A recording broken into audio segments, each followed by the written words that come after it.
सभी को जय मसीह की। आज हम जिस वचन की चर्चा करने जा रहे हैं वो मत्ती रचित सुसमाचार 5 अध्याय उसका 10 से लेकर 12 वचन तक। धन्य है वे जो धार्मिकता के कारण सताए जाते हैं, क्योंकि स्वर्ग का राज्य उन्हीं का है। धन्य हो तुम जब मनुष्य मेरे कारण तुम्हारी निंदा करे और सताए और झूठ बोल बोल कर तुम्हारे विरोध में सब प्रकार की बुरी बातें कहे। तब आनंदित और मग्न होना, क्योंकि तुम्हारे लिए स्वर्ग में बड़ा फल है, इसलिए कि उन्होंने उन भविष्यवक्ताओं को जो तुमसे पहले थे इसी रीति से सताया था। आइए प्रार्थना करें। स्वर्ग और पृथ्वी को बनाने, संभालने और इसकी चिंता करने वाले प्रभु परमेश्वर, हम आपका शुक्रिया अदा करते हैं आज के इस खूबसूरत दिन की। इन लम्हों को प्रभु हम आज़ादी से जी पा रहे हैं, इसके लिए शुक्रिया प्रभु। और जैसे आज हम सताव के बारे में सुनने सीखने जा रहे हैं प्रभु, हम याद करते हैं तमाम अपने उन अजीज़ों को खुदा जो तुझ में है, जो तुझ में बने रहे प्रभु, और तेरे नाम में बने रहने के कारण प्रभु वो अलग अलग तरह के तनाव और सताव से गुजर रहे हैं प्रभु। कितने लोग प्रभु सो गए परमेश्वर, मांगते हैं प्रभु जब हम इन बातों को, इन किस्सों को, इन हादसों को प्रभु सुनते हैं और जब तेरे वचन की आईने में बातों को परखते हैं तो प्रभु हम अपने आप को कहीं तो पाए परमेश्वर की तरह। और अगर अब भी प्रभु हम इस योग्य नहीं बने प्रभु कि अब तेरे नाम के कारण सताए जाए, तो प्रभु तू हमारी निर्बलता में हमारी मदद कर और हमसे बातचीत कर। मांगती हूँ कि तमाम लोग जो तेरे कलाम को सुनने के लिए बेकरार हैं राजा, तेरे हुजूर तू हमारे दिलों को खोल और हमसे बातचीत कर। और जब तेरा कलाम हमसे बात करता है तो प्रभु हम डर में नहीं प्रभु, निडरता में, निर्भीकता में चले। और प्रभु जिस पद को दिखाने के लिए मेरा प्रभु अपनी जान दे गया प्रभु, हम उस पद चिन्हों पे चलने वाले बन सके प्रभु। अपने आत्मा की निगहबानी खुदावन तो हम पे रखना। और जब तेरा रूह हमसे बातचीत करता है तो प्रभु होने दे कोई बात, कोई दुष्ट, कोई संसार का अंधकार इन बातों को हमारे मन से ले जाने नहीं पाए। जो कुछ आज यहाँ बोला जाता है सब तेरी हुजूरी में, तेरी मर्जी में, तेरी योजनाओं में, यीशु मसीह के नाम में मांगते हैं, आमीन।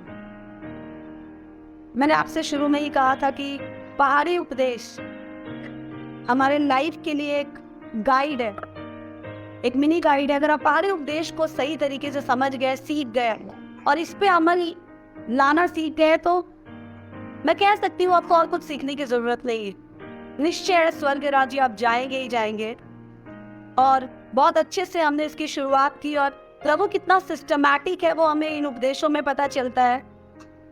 लास्ट सेशन हमने नहीं लिया और इससे पहले हमने डिस्कस किया था कि हम अंधे थे, ईश्वर रहित थे, मारने के लिए घसीटे जा रहे थे, त्यागे हुए थे, गुलाम थे, पाप में, कीचड़ में हम सने हुए थे।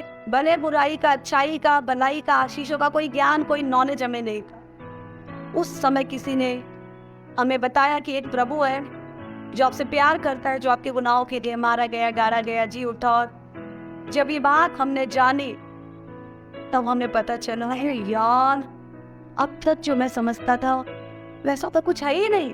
अब तक जिन चीजों के पीछे मैं भागता था वैसे तो कोई सामर्थ है ही नहीं। असली परमेश्वर, असली ताकत, असली रचयिता तो कोई और है।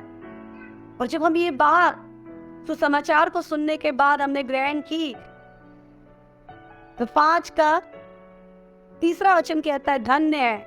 हम धन्य हो जाते हैं क्योंकि तब हम मन के दीन हो जाते हैं और हमें समझ आता है भाई हम कुछ नहीं है, हम पूरी तरह उस पे आश्रित है और वो सब कुछ है। और जब हम मन में दीन हो जाते हैं तो हमें पता चलता है इसलिए अब तक जो हम कर रहे थे वो सब खुराफात थी, वो कबाड़ था। हम रोते हैं, पछताते हैं।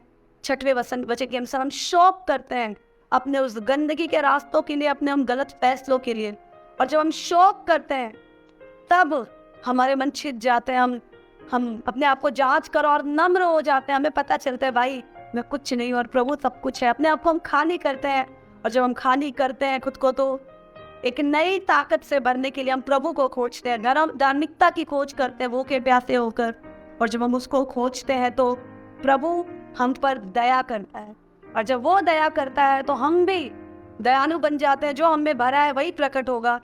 और जब हम दया से भर जाते हैं तो लोगों के लिए जो कलेश है, हमारे मन से हट जाता है, मन के शुद्ध हो जाते हैं। और जब हम मन के शुद्ध हो जाते हैं तो हमें लगता है ओ खुदा तूने मेरे जीवन में शांति दी है, मेरे भाई मेरे अजीजों की जिंदगी में भी इस शांति को तू बख्श, तू रहम को ले आ। तब हम लोगों से प्रभु का, लोगों का आपस में मेल मिलाप कराने में लग जाते हैं। हम शांति के अनकहे, अनडिसाइडेड, अनस्टैम्प्ड दूत बन जाते हैं, एम्बेसडर बन जाते हैं। और जब हम शांति के दूत बन जाते हैं तब प्रभु कहता है तू बन गया, तू स्टेज पे आ गया बेटा, अब तू धन्य है, अब तुझे पता चलेगा कि तू मेरा है या नहीं। मैं नहीं बताऊंगा, लोग बताएंगे, क्योंकि अगर तू केवल मेरा है तो तू धन्य है, क्योंकि अब तू सताया जाएगा। बहुत सारे लोग ये सवाल मुझसे पूछते हैं अक्सर कि जब मैं उनसे कहती हूँ प्रभु के लोग सताए जा रहे हैं, उनके लिए प्रार्थना करो, जब हम स्टेफनुस की बातें करते हैं, जब बच्चों को इन दिनों बाइबल में से उत्पत्ति की पक्षी से हाबिल के बारे में हम ट्रेनिंग ले रहे थे, हाबिल तो अच्छा इंसान था ना, हाबिल ने तो प्रभु को अच्छा बलिदान चढ़ाया ना, स्टेफनुस तो अच्छा इंसान था ना, वो तो प्रभु का प्रचार कर रहा था, तो उसको मार डाला क्यों गया? कई कलीसियाओं में, कई संगतियों में सताव के बारे में, अंत के दिनों के इस क्लेश के बारे में, यीशु के नाम से उठाए जाने वाले इस दर्द के बारे में कई जगह चर्चा नहीं की जाती। आशीष मिलेगा, ये मिलेगा, वो मिलेगा, क्या क्या मिलेगा उसकी चर्चा की जाती है, क्या क्या सफर करना पड़ेगा उसकी चर्चा नहीं की जाती, क्योंकि कई सेवकों को ये डर लगता है कि कलीसिया कमजोर ना पड़ जाए। अगर हम इस बात पे यकीन करते हैं कि हमारा प्रभु इसी रास्ते से निकला और हमें पता है स्वर्ग का वही सकरा रास्ता है, तो हम डरेंगे नहीं। एक बार जिसने उसका स्वाद चख लिया, वो कभी उसकी गर्दन पे छुरा रख दिया जाए, उसकी बोटी बोटी काट दी जाए, वो पलटेगा नहीं। और ये चिन्ह है, जब आप सताए जाएंगे तो ये चिन्ह है कि आप प्रभु के हो चुके हैं। यहाँ वचन कहता है धन्य है जब धार्मिकता के कारण लोग तुम्हें सताए, आपके कारण नहीं। आप ऑफिस जाते हैं, ऑफिस जाने के बाद आपकी प्रमोशन रोक दी जाती है, आप कलीसिया में आकर बोलते हैं मैं मसीह हूँ इसलिए मेरी प्रमोशन रोक दी गई, प्लीज मेरे लिए दुआ करें। रिपोर्ट बताती है कि आप इसलिए आपकी प्रमोशन रोक दी गई क्योंकि आप काम चोरी करते थे, हफ्ते में 2 दिन तो आप मुझसे बैठते थे। क्या वो धार्मिकता के लिए है? नहीं, वो आलस के लिए है। आज आप जेल में, हम कुछ खुदा के दासों के लिए अभी थोड़ी देर पहले दुआ कर रहे थे, वो कलीसिया में आराधना करते हुए, प्रचार करते हुए, उनका जुर्म ये है कि उन्होंने खुदा के नाम का प्रचार किया, वो अंदर है। हम में से कुछ भाई बहन जेल में, हम कहते हैं कलीसिया प्रार्थना करो, मैं प्रभु के लिए जेल में हूँ। आपकी एफआईआर रिपोर्ट करती है कि रिपोर्ट बताती है कि चोरी करते हुए, छेड़ाखानी करते हुए, गालियां देते हुए, नशे की चीजों का सप्लाई करते हुए, गलत कामों में रिश्वत लेते देते हुए आप अंदर गए। क्या वो धार्मिकता के लिए अंदर है? नहीं है। धन्य वो नहीं है जो जेल में है, धन्य वो है जो धार्मिकता प्रभु के लिए जीव।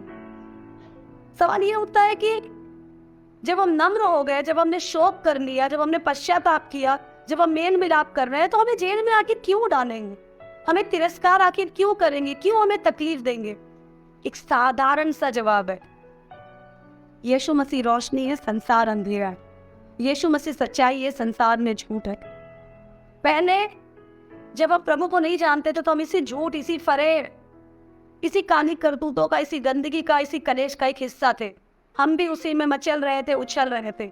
जैसे ही हमने प्रभु को जाना, हम एक निर्णय ले लेते हैं, डिसीजन ले लेते हैं कि हमें संसार की तरह नहीं चलो। यीशु मसीह हमारे दिल को बदलता है, हमारा दिल हमारे चरित्र को बदलता है, हमारे व्यक्तित्व को बदलता है, और हमारा बदला हुआ व्यक्तित्व फिर समाज को बदलता है। और समाज में जो प्रभु के नहीं है, जो अंधकार से प्यार करते हैं, वो इस बदलाव को एक्सेप्ट नहीं करेंगे। कायन और हाबिल सगे भाई थे, दोनों ने परमेश्वर को भेंट चढ़ाई। एक ने सर्वोत्तम चढ़ाया, एक ने कुछ चढ़ाया। प्रॉब्लम भेंट में नहीं थी, प्रॉब्लम नियत में थी। कायन भला नहीं था, हाबिल एक भला मनुष्य था। दोनों सगे भाई थे। प्रभु ने एक भाई की बलिदान को ग्रहण किया क्योंकि उसकी नीयत, उसकी फितरत, उसका रवैया, उसका सोच, सब कुछ एक तो प्रभु की नजरों में सही था, उत्तम था। अपने आप को सुधारने के बजाय हाबिल एक विश्वासी को और कायन एक अविश्वासी को, संसार को प्रकट करता है, रिप्रेजेंट करता है। संसार अच्छाई को ग्रहण नहीं कर सकता, मूर्ख गिने जाते हैं प्रभु के लोग। कायन ने, जब वो भला नहीं बन पाया, तो उसने भलाई को खत्म करने की ठान ली कि चल मैं ही रहूंगा। उसने आबिल को मार दिया। 10, 11, 12 वचन मत्ती 5 का, मत्ती के सुसमाचार 5 अध्याय का 10, 11, 12 वचन 3 चीजों पे प्रकाशन डालते हैं। 10वां वचन बताता है कारण जिसके कारण हम सताए जाएंगे। 11वां वचन बताता है कौन कौन से तरीके से हम सताए जाएंगे। 12वां वचन बताता है अगर हम सच में इस कारण से इन तरीकों से सताए गए तो उसका क्या प्रतिफल हमें मिलेगा, और हमें जब सताए जाते हैं तो कैसा रवैया रखना है। तो सबसे पहले 10वें वचन में जाएगी। 10वां वचन कहता है धन्य है, एक बार पढ़ देना प्लीज। हाँ, धन्य है वे जो धार्मिकता के कारण सताए जाते हैं, क्योंकि स्वर्ग का राज्य उन्हीं का है। धन्य है वे जो धार्मिकता के कारण सताए जाते हैं। हम क्यों सताए जाएंगे? अपने धार्मिकता के भले कामों के कारण। आज मैं सुबह कुछ डाटा पढ़ रही थी और उस डाटा में मैं देख रही थी 320 मिलियन के आसपास मसीह सताव से गुजर रहे हैं। नॉर्थ कोरिया जैसे देशों में 90 से 98% मसीह, 98, 100 में से 98 मसीह लोग सताव को झेल रहे हैं और बहुत लेवल तक सताव को झेल रहे हैं। जापान, कुछ इस्लामिक कंट्रीज, सूडान, बहुत सारे अफ्रीकन कंट्रीज, एशिया की बहुत सारी कंट्रीज, चाइना, इंडिया, जगह जगह मसीहों को बुरी तरह दबाया जा रहा है। आपको पता है कई जगहों पे वीडियोस रिलीज करते हैं ये एक्सट्रीमिस्ट लोग। एक हाथ काटा, दूसरा हाथ काटा, दोनों पैर काटा, कहता है अब बोल, तेरी गर्दन काटने से पहले तू प्रभु का इनकार करेगा नहीं करेगा। और आपको पता है ताज्जुब की बात है, आपके हाथ कोई काट रहा होगा तो आप चीखेंगे चिल्लाएंगे, पर ये खुदा के बंदे जब इन्हें काटा जाता है तो उस काले कपड़ों में इन्हें काला कपड़ा पहना दिया जाता है ताकि बच गए तो आइडेंटिफाई ना कर पाए कि जाना जा रहे होते हैं। नाना टूंगा, नाना टूंगा, they are crying, they are singing, they are praising।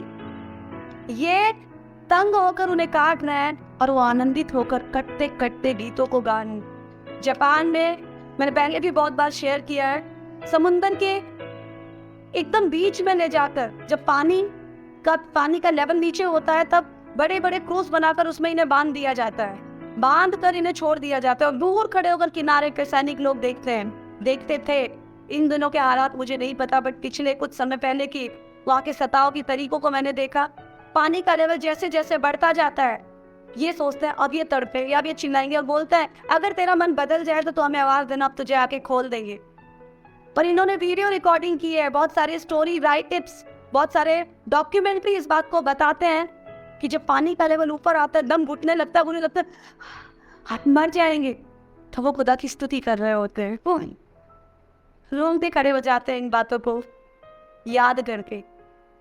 Bible यूहन्ना की पत्री 15 अध्याय उसके 18 से 20 वचन में बताता है कि यदि संसार तुमसे बैर रखता है, तुम जानते हो कि पहले उसने मुझसे बैर रखा। यदि तुम संसार के होते तो संसार तो अपनों से प्रेम रखता ना, पर इस कारण कि तुम संसार के नहीं वरन मैंने तुम्हें चुन लिया, संसार तुमसे बैर रखता है। दूसरा तीमुथियुस 3 का 12 बताता है जितने मसीह यीशु में भक्ति के साथ जीवन बिताएंगे, जितने और जो भक्ति के साथ, ईमान के साथ, पवित्रता के साथ जीवन बिताएंगे वो सब सताए जाएंगे। मत्ती 5 का 20 बताती है कि तुम्हारी धार्मिकता सदुकियों फरीसियों की धार्मिकता से अगर बेहतर नहीं तो तुम स्वर्ग राज्य में प्रवेश नहीं कर सकते। पहला पत्रस 3 का 12 बताता है यदि तुम धर्म के कारण दुख उठाओ तो धन्य हो, पर लोगों के डराने से ना डरना ना घबराना। पहला पत्रस 4 का 12 बताता है हे प्रियो, जो दुख रूपी आग तुम्हारे परखने के लिए तुम पर भड़की है, इसे यह समझकर अचंभा ना करो कि कोई अनोखी बात है। 14 वचन कहता है मसीह के कारण तुम्हारी निंदा की जाती है तो तुम धन्य हो, क्योंकि मसीह का आत्मा जो परमेश्वर का आत्मा है तुम पर छाया कर। 10वां वचन बताता है धार्मिकता के कारण तुम्हें सताया जाएगा। तो हमारे पहले सवाल का जवाब, आपको डर लगता है तो आप प्रभु को छोड़ दो। हमारा प्रभु जिस पद चिन्हों पर चला उसी पद चिन्हों पर हमें भी चलना पड़ेगा। मसीह के कारण हमें सताया जाएगा ही जाएगा। सता सहने की हिम्मत नहीं है तो हम प्रभु की नहीं कहना सकते, बट खुशी की बात है जब हमें सताया जाएगा तो परमेश्वर का आत्मा हमारी मदद करेगा। आखिरी वचन हमने पढ़ा 14 वचन पहला पत्रस 4 का, कि तुम धन्य हो क्योंकि मसीह का आत्मा जो कि परमेश्वर का आत्मा है वो तुम पर छाया करता है। That will cover you all the time। हम सताए जाएंगे क्योंकि हम प्रभु के हैं, तो धन्य है, स्वर्ग का राज्य हमारा है। 11वां वचन बताता है कैसे सताए जाएंगे, हमारी निंदा की जाएगी, तरह तरह के सताव और पीड़ाएं हमें दी जाएगी। आप जानते हैं यीशु मसीह के शुरुआती चेलों की जब आप कहानियां पढ़े, कुछ लोगों को तेल में डाल दिया गया, कुछ लोगों को घोड़ों से हाथ पैर बांध के खिंचवाया गया, नसें जब खिंची होगी तो क्या चीखे होंगे वो, कुछ लोगों का सर कलम कर दिया गया, उबलते हुए तेल में डाल दिया गया, पहाड़ से फेंक दिया गया, शेरों की मांद में डाल दिया गया, पानी के बीच में समुद्र में फेंक दिया गया, आग की भट्टी में डाल दिया गया। आज तक कोई ऐसी रिपोर्ट नहीं है कि जब इन्हें सताया जाए तो ये खुदा की दुहाई देते हुए रो रहे हो, या ये छाती पीट रहे हो, या ये पछता रहे हो। ये सब स्तुति करते हुए प्रभु में सो गए। मुझे यकीन है न्याय के दिन वो हमारा न्याय कर रहे होंगे। और ये सताव एक तरह से टेस्ट है। आप जानना, बहुत सारे लोग पूछते हैं दीदी मैं प्रभु में सही चल रहा हूँ नहीं चल रहा हूँ। क्या लोग आपको मसीह जानते हैं? 11वां वचन कहता है लोग तुम्हारी निंदा करेंगे। तुम क्लास में गए, स्टूडेंट हो, पहले तुम दोस्तों के साथ गप्पे मारते थे, गलत सलत वीडियोस देखते थे, इधर उधर की छेड़छाड़ने की वल्गर बातों में तुम भाग लेते थे, कभी कभी थोड़ा नशा कर लेते थे, गंदी गंदी बातों में भी, जोक्स में भी, नॉनवेज जोक्स में भी मजे खट्टे उड़ाया करते थे। आज अचानक तुमने प्रभु को जाना और लोग तुम्हें बोलते भाई तू तो चर्च जाता है, उसके बाद भी तू ये सब करता है। अगर लोग आपको ऐसे जानते हैं तो मैं आपको बताना चाहती हूँ प्रभु का आत्मा आपके साथ काम नहीं कर रहा। आप सिर्फ प्रभु को जान गए, आप बदल नहीं गए। पर जब आप बदल जाएंगे तो लोग कहेंगे ओ पहले तो बड़े मजे करता था, पहले तो तूने भी सारे मजे लिए हैं, आज तू अचानक बन गया, अरे बड़ा चर्ची होकर आया है। लोग कमेंट करेंगे, टोन करेंगे। कई देशों में मैं आज रिपोर्ट्स पढ़ रही थी, मसीहियों को सेकेंड क्लास सिटीजन की तरह ट्रीट किया जाता है। उनके बच्चों को सरकारी नौकरी नहीं है, मसीहियों को सरकारी नौकरी नहीं है, वोटिंग करने का, मतदान का अधिकार नहीं है, बहुत सारे कोर्ट्स में उनकी सुनवाई नहीं है। क्यों? क्योंकि आप मसीह लोग हैं। ये एक सताव, एक तिरस्कार है। ऑफिस में आप जॉब करते हैं, प्रमोशन सबको मिली, आपको इसलिए नहीं मिली क्योंकि आप मसीह है। टीचर आपको साइड बिठाता है, अलग ट्रीट करता है आपके साथ। सब बच्चों को वो आपको भी पहले प्यार करता था, पर जैसे ही टीचर को पता चला आप एक मसीही बच्चे हैं, टीचर ने आपके साथ एक व्यक्तिगत समय बिताना। एकेडमिक तिरस्कार, इकोनॉमिक तिरस्कार, मेंटल हैरेसमेंट, फिजिकल हैरेसमेंट, सबको पता है आप थप्पड़ के बदले थप्पड़ नहीं लगाएंगे। अगर आप थप्पड़ के बदले थप्पड़ लगा रहे हो, हेलो, स्वर्ग राज्य में लोगों को जाते हुए देखेंगे पर जाएंगे नहीं और बोलेंगे अरे ये भी तो मेरे साथ था, ये भी गया, सिर्फ मैं ही क्यों रह गया? क्योंकि प्रभु को जानने के बाद भी तुम इस योग्य नहीं बने। वचन बताता है इस परखे जाने में हमारी धार्मिकता प्रकट होती है। लोग जब ताने दे तो आप जाकर जवाब देकर लड़ते हैं, आप घुटनों में आकर बोलते हैं कि प्रभु इसे नहीं पता ये क्या कह रहा है, प्रभु तो इसे माफ कर। स्टेफनुस को जब पत्थर पड़ रहे थे, प्रेरितों की पत्री बताती है, पत्थर पड़ते टाइम आपको किसी ने एक ईंट उठाकर कभी मारा है? या बच्चे खेलते खेलते, अभी पिछले दिनों बच्चे बलून मार रहे थे, गुब्बारे मार रहे थे, ऐसा लगता जैसे कोई अस्मिता तो हमारे स्वाभिमान को टच कर दे, रास्ते में जाते हुए ऐसे गीला कोई कर दे तो चोट लगती थी। एक कपड़ों पे, शरीर पे और एक दिल पे। कपड़े उतार कर स्टेफनुस को चौराहे पे खड़ा करके पत्थर करके जब उसे मारा जा रहा था, एक पत्थर नहीं, दो पत्थर नहीं, एक बंदे की जान निकल जाए उस पे कितने पत्थर पड़े होंगे। और जब वो मरने की कगार पर था, उसने आंखें उठाई, स्वर्ग को खुला देखा, यीशु मसीह को जो बाइबल में हर जगह दाहिनी ओर बैठा है, वहां यीशु मसीह को स्वागत में खड़ा देखा। वो खुदा का जन कहता है कि प्रभु ये लोग है ना, ये जो मुझे पत्थर मार रहे हैं, ये नहीं जानते तेरा प्यार क्या है, ये नहीं जानते वो पागलपन क्या है, ये नहीं जानते क्यों हम लोग तेरे इतने बड़े दीवाने, ये नहीं जानते कि तुझ में क्या आनंद है। इसलिए प्रभु क्योंकि बेचारे हैं, मार खाने वाला बेचारा मारने वालों को बेचारा समझ रहा है, ये नहीं जानते कि ये क्या कर रहे हैं। इसलिए पिता तो इनका दोष इन पे मत लगाना। ये बोलते हुए उसने अपने प्राण दे दिए।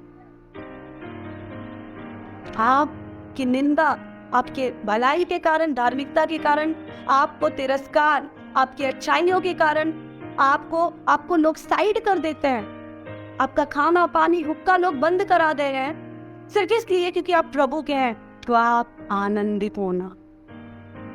मैं एक पास्टर की गवाही बहुत बार आपसे शेयर कर चुकी हूँ, फिर से एक बार शेयर करूंगी।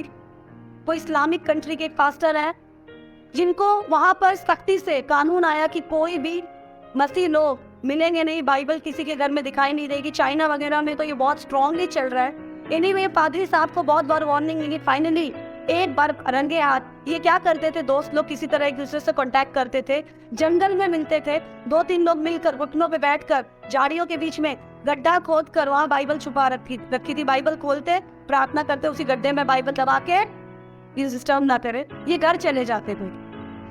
एक दिन एक अधिकारी ने, एक सैनिक ने इन पे नजर रखी और इन्हें पकड़ लिया। 3 साल की जेल हो गई। पत्नी और 2 बच्चे, जंगल के बीच एक घर है, रेगिस्तान सा जगह है। पत्नी बच्चों को छोड़कर ये जेल हो गए। जब ये जेल हो गए तो एक हिदायत दी गई, कोई राशन वाला राशन नहीं देगा, कोई इन्हें पैसा नहीं देगा, कोई इसकी पत्नी को नौकरी नहीं देगा। ऐसे हालातों में भूखी प्यासी 3 साल घास फूस मांग के कुछ भी करके उसने बच्चों को 3 साल तो पाला। तीसरे साल जब पति प्रभु के दास रिलीज होकर घर आए तो बच्चे गले मिलने के बजाय, मैं उनकी गवाही इनके मुंह से सुन रही थी, बड़े अच्छे से वीडियोग्राफ करके उनकी गवाही को दिखाया गया था। That was really heart melting testimony.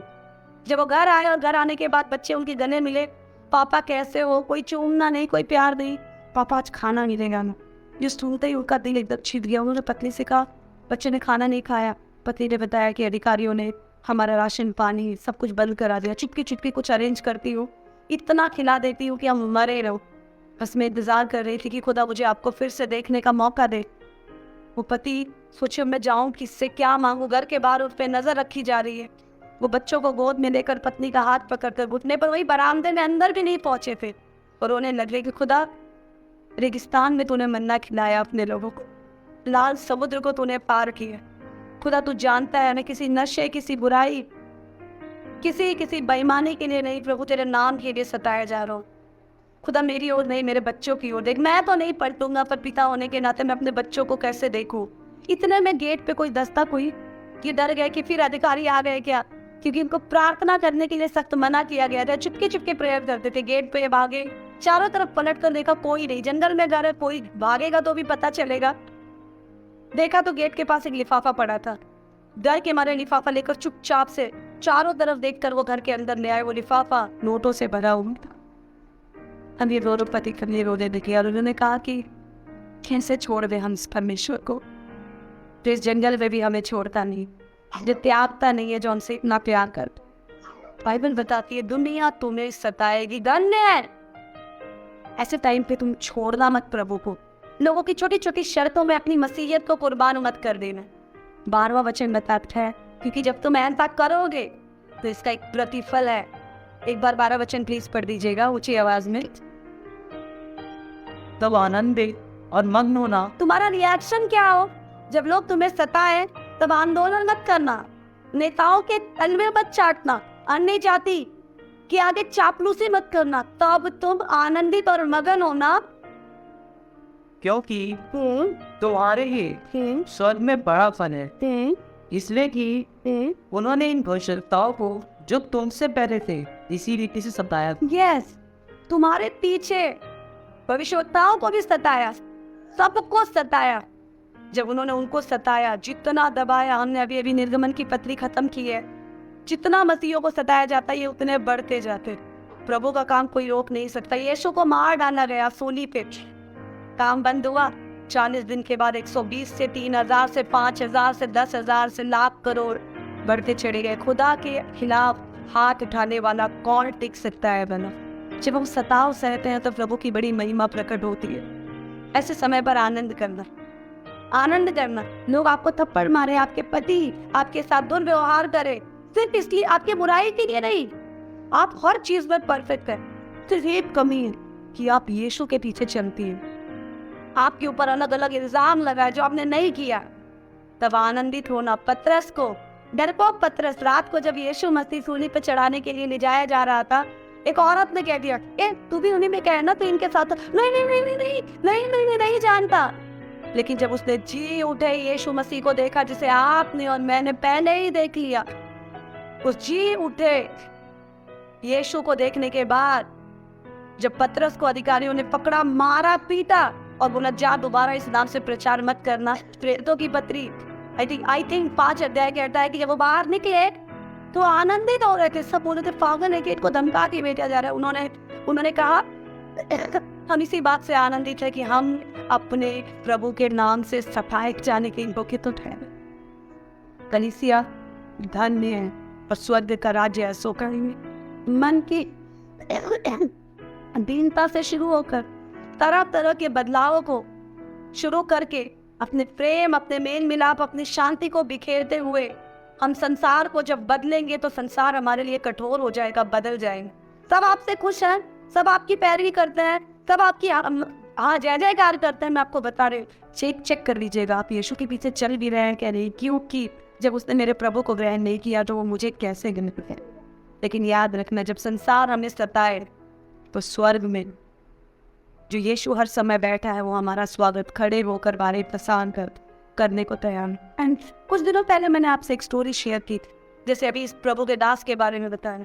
ये सताव का समय लोगों को लगता है कि उफ कितना दुख उठा रहा है, पर जब आप प्रभु में होते हैं तो वो सारा दर्द उस क्रूज पे जा रहा होता है, उस क्रूज पे चढ़े यीशु पे जा रहा होता है। थोड़े दिनों पहले मैंने आपको खुदा के उस जन की कहानी बताई थी जो अपनी पत्नी के चले जाने से बहुत दुखी थे और उनके एक दोस्त उन्हें प्रेयर में ले गए। 2-3 बार वो प्रार्थना मीटिंग में गए, अचानक वहां पर हमला हो गया और अरेस्ट करके पुलिस इन सबको ले गई, सबको।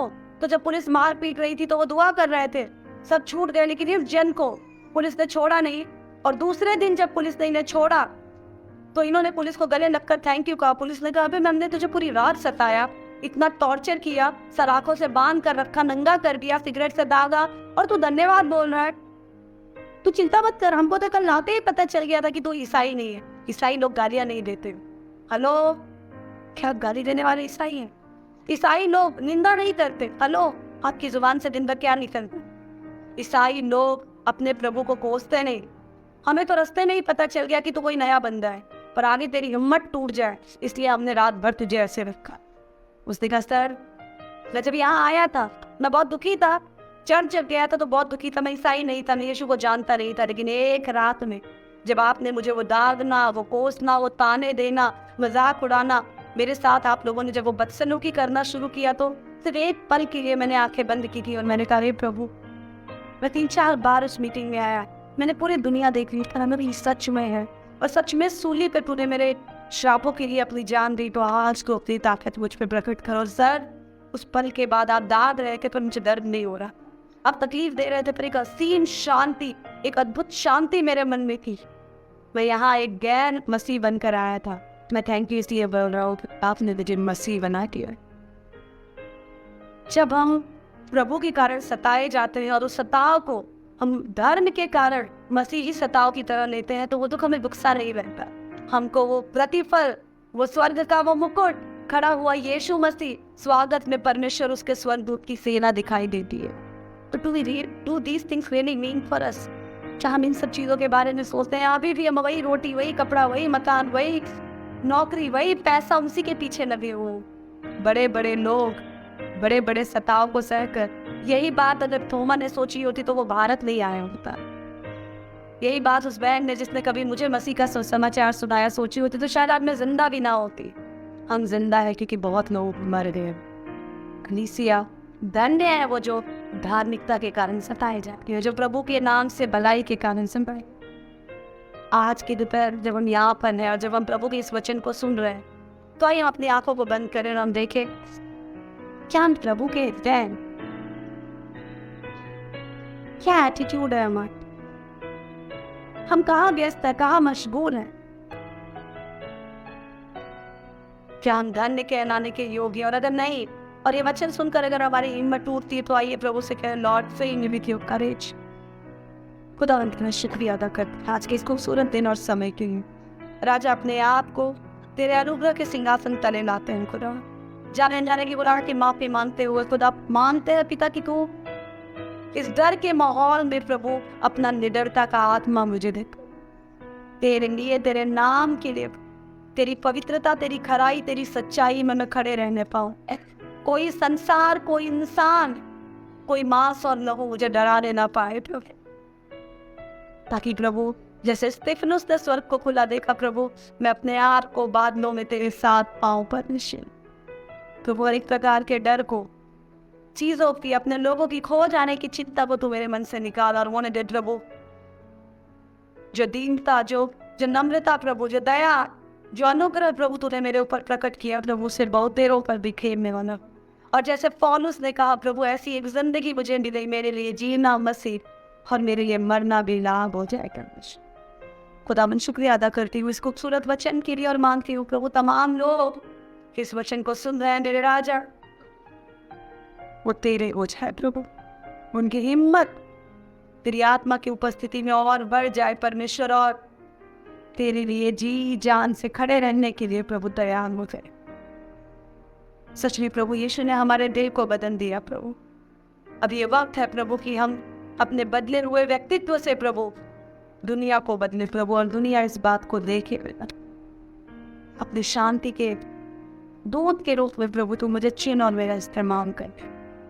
अपने हर एक कमजोरियों को पिता तेरे हाथों में रखता हूँ और मानता हूँ मेरी कमजोरियों में तू मेरा बल बन जा, मेरी मदद कर कि मैं तेरा कहना है जा।